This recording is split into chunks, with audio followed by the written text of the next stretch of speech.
Fresh from his election victory, President Barack Obama sounded conciliatory Friday, inviting congressional and business leaders to the White House next week to begin discussions on a deficit reduction plan. The president said he's open to all ideas, but pushed back against any plan that relies solely on spending cuts to reduce the nation's debt. We can't just cut our way to prosperity. If we're serious about reducing the deficit, we have to combine spending cuts with revenue. And that means asking the wealthiest Americans to pay a little more in taxes. Republicans say tax hikes on the wealthy would result in massive job losses.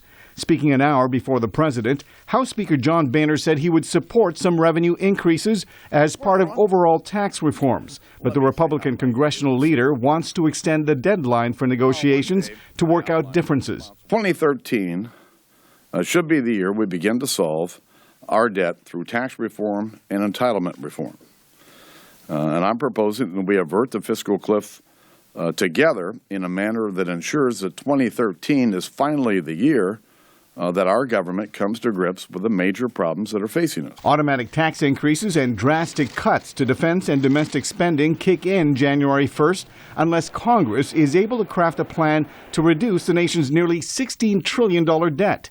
After campaigning for months on allowing tax cuts to expire only for wealthy Americans, President Obama said the time for drama and negotiations is over.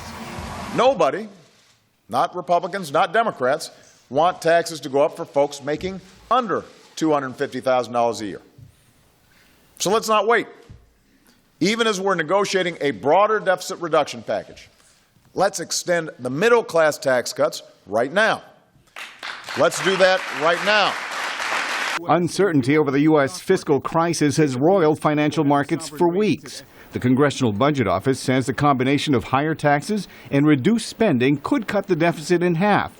But it would also push the world's largest economy into a recession, cost millions of jobs, and threaten economic growth in other countries.